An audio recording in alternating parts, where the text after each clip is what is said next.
Bonjour et bienvenue sur ma chaîne YouTube. Si vous êtes comme moi fortement inspiré par de nombreuses lectures, je vous invite à poursuivre la vidéo pour écouter le livre audio du docteur Deepak Chopra, Les 7 lois spirituelles du vrai bonheur. Vous débutez le chapitre 5. La quatrième clé. Renoncer à avoir raison. Vous avez à votre disposition une somme d'énergie colossale une fois que vous renoncez à avoir raison. Avoir raison implique que quelqu'un d'autre doit avoir tort. La confrontation entre ceux qui ont raison et ceux qui ont tort nuit à toutes les relations. Il en résulte de grandes souffrances et des conflits à travers le monde. Renoncer au besoin d'avoir raison ne signifie pas que vous n'avez pas un point de vue personnel. Mais vous pouvez renoncer à votre besoin de défendre votre point de vue. Lorsque nous nous positionnons pour ne plus nous défendre, nous sommes invincibles puisqu'il n'y a plus rien à attaquer. Nous sommes tous une seule conscience avec des moyens uniques de faire l'expérience du monde. L'unité est un état de paix et de bonheur profond.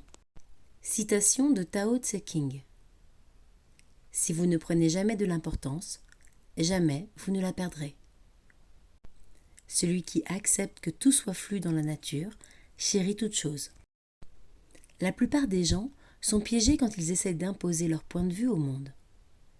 Ils vont et viennent avec leurs croyances sur ce qui est juste et ce qui est faux. Ils s'y cramponnent pendant des années. J'ai raison. Donne un sentiment de réconfort, mais pas le vrai bonheur. Les gens qui vous font du tort ne s'excuseront jamais, et ils ne guériront pas vos blessures, ni ne mettront fin à vos griefs. Les gens que vous mésestimez resteront éloignés de vous. Personne n'est jamais devenu heureux en prouvant qu'il a raison. Il en résulte le conflit et la confrontation, car le besoin d'avoir raison condamne toujours quelqu'un d'autre à avoir tort. Un seul et unique point de vue correct n'existe pas. Ce qui est juste est ce qui correspond à ce que vous percevez.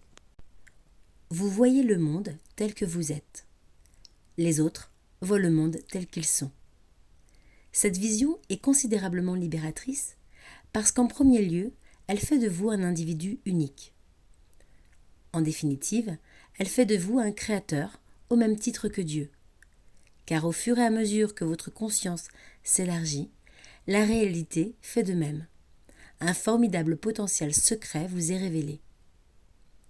C'est le contraire qui se produit si vous insistez pour avoir raison. Étant donné que les autres ne seront pas d'accord, votre besoin d'avoir raison suscitera antagonisme et rejet.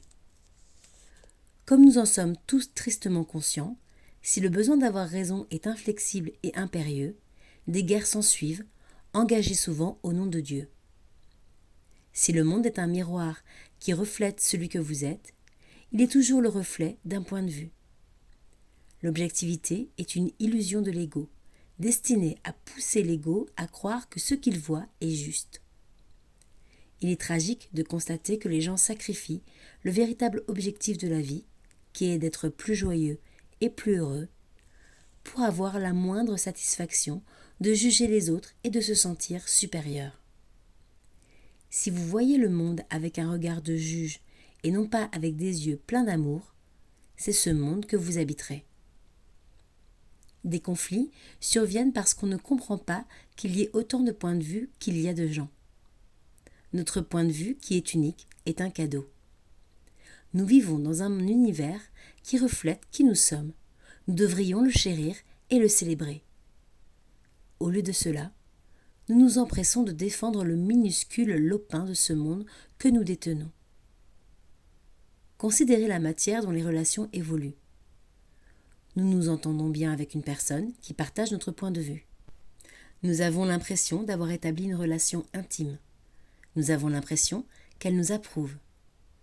Puis le charme est rompu.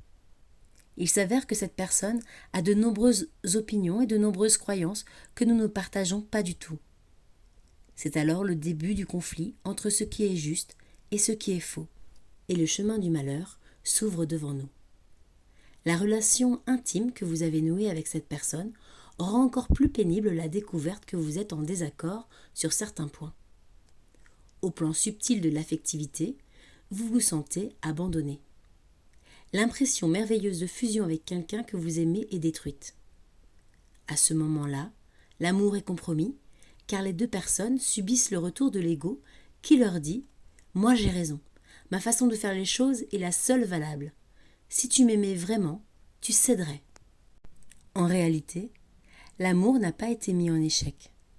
Il a simplement rencontré un obstacle. Le besoin qu'on a d'avoir raison, de s'accrocher à son propre point de vue, au lieu d'accepter ce que l'amour conseillerait. Cependant, pour l'ego, le renoncement est synonyme de défaite et de déshonneur. Si vous êtes attentif à ce fait, alors chaque fois que l'envie d'avoir raison se manifeste dans votre conscience, considérez les circonstances. Est-il possible que le point de vue de quelqu'un d'autre soit aussi valable que le vôtre ? Étant donné que l'égalité des points de vue est une réalité, il devient maintenant possible de renoncer au scénario perdre ou gagner. Demandez-vous, quel résultat est-ce que je souhaite vraiment obtenir de cette situation ? Avoir raison ou être heureux ? Pouvez-vous comprendre que les deux résultats n'ont rien de commun ? Quand vous cédez à votre besoin d'avoir raison, vous tournez le dos à l'amour, à la communion et en fin de compte à l'unité. Réaliser l'unité, c'est s'apercevoir qu'au niveau le plus profond, chacun partage la même conscience, qui est la source de tout amour et de toute joie. Plus vous accepterez cette réalité, moins vous aurez besoin de porter des jugements. Au fur et à mesure que vous approfondissez l'expérience, qui consiste à ne plus éprouver le besoin d'avoir raison, votre esprit devient plus serein. Vous commencez à éprouver une empathie plus forte et votre champ de perception s'élargit. Il en résulte une sagesse qui inclut à la fois vous-même et la personne qui n'est pas d'accord avec vous. Comme vous vous détendez et êtes moins sur la défensive, vous n'êtes plus obsédé par les définitions, les étiquettes, les constats, les évaluations, les analyses et les jugements. Tous ces éléments font partie du système de défense de l'ego. Ils sont extrêmement efficaces pour allumer des disputes et des guerres. Ils ne le sont pas quand il s'agit de faire la paix. Lorsque le besoin d'avoir raison s'affaiblit, nous n'avons plus autant de griefs et de ressentiments qui résultent du fait que vous donnez tort à quelqu'un. Il faut percevoir la notion de tort pour faire de quelqu'un une victime. Mais n'y a-t-il pas suffisamment de véritables victimes ici-bas ? Des gens qui ont subi de terribles injustices et de mauvais traitements ? Les injustices sont réelles et incontestables. Mais quand on parle ici de victime, il s'agit d'autre chose. D'une personne qui a été blessée sur le plan psychologique. Quelqu'un qui porte la cicatrice de cette blessure ne peut s'empêcher d'inventer une histoire que chaque nouvelle expérience rend plus convaincante. La vie me fait souffrir, je me sens épuisé, blessé. J'en veux à mes supérieurs. Je ne suis rien que la victime d'une injustice. En fin de compte, être une victime est en fait une façon de se juger. Étant donné que vous avez été blessé, vous vous blessez tous les jours en assumant le rôle de victime. En laissant derrière vous le ressentiment, vous vous libérez de la colère et de l'animosité. La colère ferme l'accès au royaume de l'esprit. Vous avez beau estimer que vous avez raison d'entretenir vos griefs, à un niveau plus profond, vous vous êtes lié à la personne qui vous a blessé. Ce lien devient si fort qu'il obscurcit la relation avec votre soi supérieur et avec votre âme. Souvent, les gens ont recours aux valeurs spirituelles pour justifier leur indignation morale face à la cruauté du monde qui est si affreusement éloigné de l'idéal. Alors qu'on peut facilement être d'accord avec ce point de vue, il est également important de reconnaître que même l'indignation morale est une forme de fureur. Étant donné que le champ de la conscience inclut tout le monde, il résulte alors que vous y ajoutez de la colère, du ressentiment et de l'animosité. L'indignation tend à servir d'excuse pour l'inaction.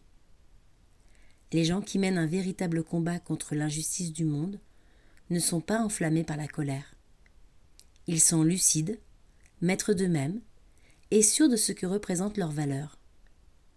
Ils savent faire la distinction entre ce qui est bel et bien révolu et qu'on ne peut changer, et ce qui est actuel et qui par conséquent peut être modifié. Einstein a prononcé une phrase célèbre. Aucun problème ne peut être résolu en restant sur le même plan de la conscience que celui qui a permis de le poser.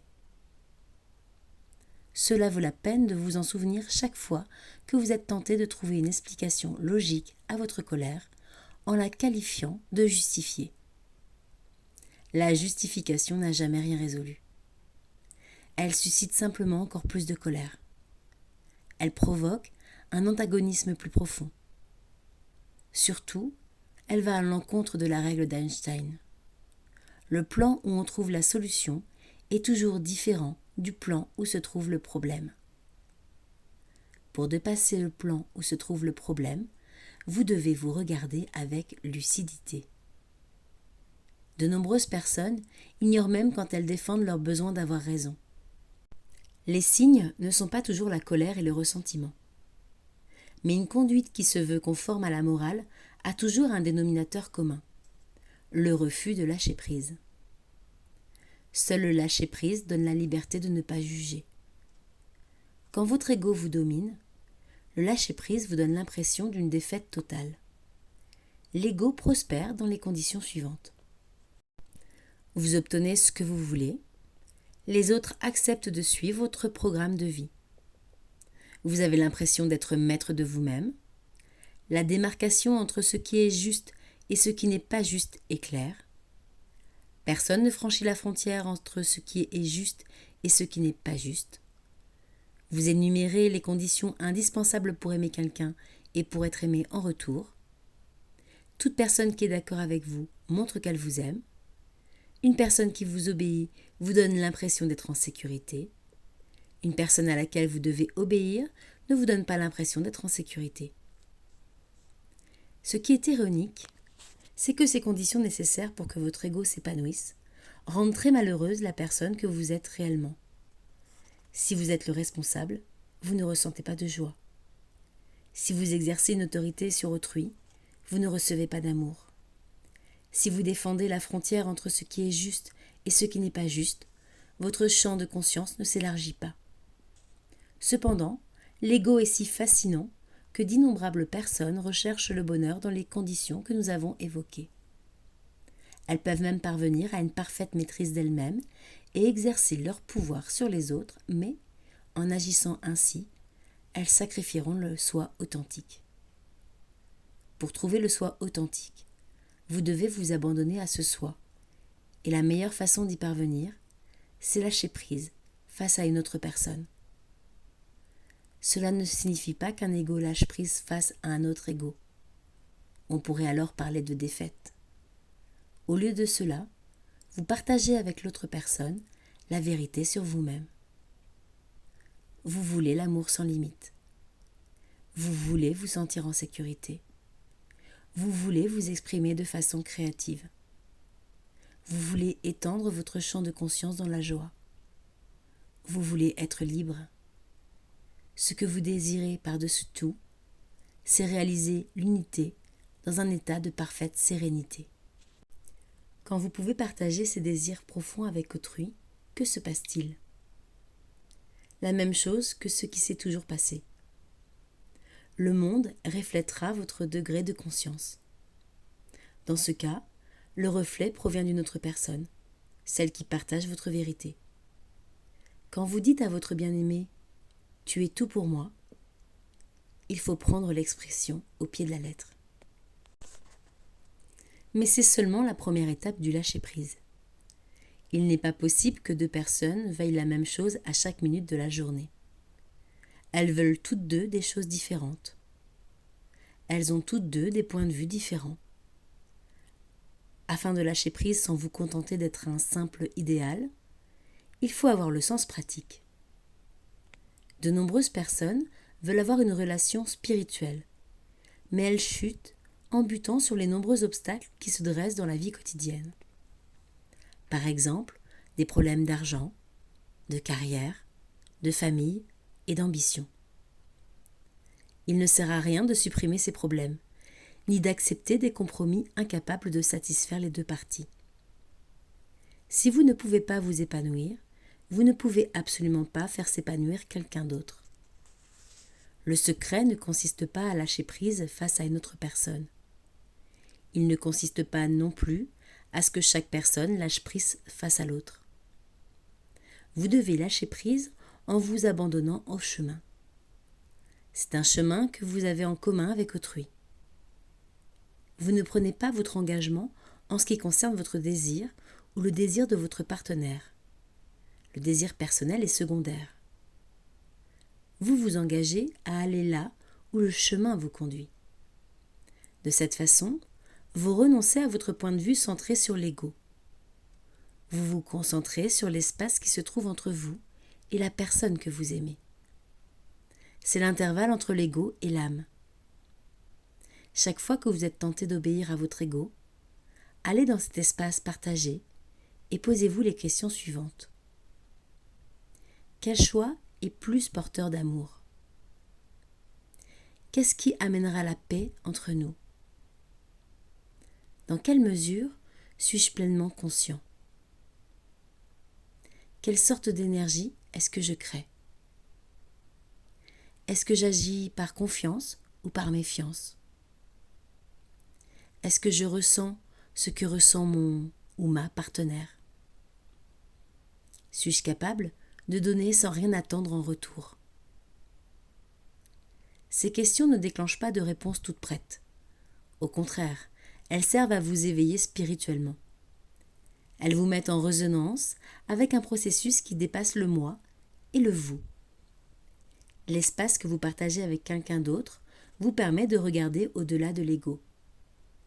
L'avantage que cela comporte n'est pas évident au premier abord. Votre conditionnement ancien vous dira « Qu'y a-t-il de mal à obtenir ce que je veux ? Pourquoi devrais-je donner la priorité à autrui plutôt qu'à moi ? J'ai le droit de m'attendre à avoir des satisfactions. » Ce que votre ego ne peut pas apercevoir est quelque chose de précieux qui est caché dans toute relation spirituelle. Le mystère. Ce mystère naît de l'amour, il vous interpelle depuis un lieu où règne la paix et la joie, que l'ego ne peut jamais atteindre, étant donné toutes ses luttes, ses exigences et ses besoins. Il suffit d'entrer dans l'espace entre vous et quelqu'un que vous aimez pour vous ouvrir au mystère. Quand deux personnes s'éprennent l'une de l'autre, l'existence du mystère est évidente. C'est tout juste s'il ne les aveugle pas. Elles se sentent unies et proches de la perfection dans leur état d'extase. Rien ne peut aller mal. Le monde entier existe dans l'autre personne. Mais quand l'idylle perd son éclat, cette certitude s'affaiblit aussi. Il faut vous engager à garder bien vivant en vous le souvenir de ces brefs moments où vous avez ressenti un sentiment de plénitude qui vous dépasse et qui pourtant n'est rien d'autre que vous.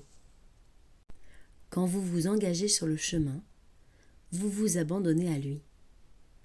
Chaque jour, vous vous demandez « Que peut faire l'amour ? Montrez-moi, je suis prêt. » Les réponses vous surprendront. L'amour peut résoudre des problèmes, guérir des blessures, régler des disputes et apporter des réponses inattendues. Il ne s'agit pas de l'amour personnel, du sentiment qu'éprouve une seule personne. Il s'agit d'un amour qui dépasse la personne, qui veille sur tout et qui sait tout.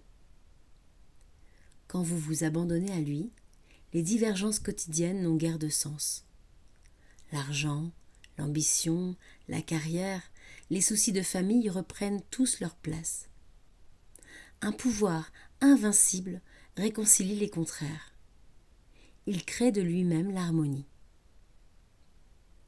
Pour connaître un tel état, vous ne pouvez pas faire d'efforts pour y parvenir ou essayer de le maîtriser.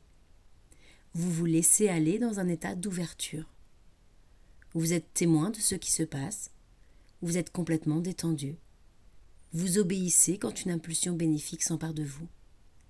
C'est ainsi que la vie est vécue en toute spontanéité. Tout ce qui peut arriver ensuite est juste.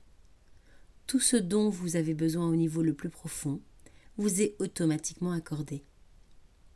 Il est possible de vivre dans un tel état, bien que peu de personnes puissent y parvenir. En fait, c'est la façon la plus naturelle de vivre. Mais si vous jugez votre vie, si vous voulez toujours avoir raison, si vous insistez pour fixer des limites, alors le mystère ne peut parvenir jusqu'à vous. Vivre en harmonie avec le mystère prend du temps. Le lâcher-prise, comme tout le reste, est un processus, pas un saut. Malgré des montées et des descentes, le chemin continue toujours et chaque étape est une étape d'amour. En fin de compte, c'est la raison d'être des relations. C'est la capacité qu'on a de regarder dans les yeux d'une autre personne et de savoir avec elle que l'amour vous a bénis tous les deux. Pour activer la 4e clé dans la vie quotidienne, je prends les résolutions suivantes. 1. Je me surprendrai à vouloir avoir raison. À ce moment-là, j'observerai mon envie et je la laisserai se dissiper. En étant témoin de mon comportement, je commencerai à évoluer. Tout ce qui me le rappellera renforcera l'objectif que je me suis fixé dans la vie. Être heureux, non pas avoir raison. 2. Je m'abstiendrai de qualifier toute chose de juste ou de pas juste, de bonne ou de mauvaise. Je trouverai la liberté dans une perspective plus large qui mène à des solutions où ma créativité se donne libre cours plutôt qu'à des jugements et des accusations. Mon bonheur se trouve dans la sérénité par-delà toute forme d'étiquetage. 3. Quand je serai tentée de me considérer comme une victime, je me souviendrai que c'est moi qui ai créé les circonstances dans lesquelles je me trouve. Je me demanderai: que fais-je dans un état de conscience où je suis à l'origine de tout ceci?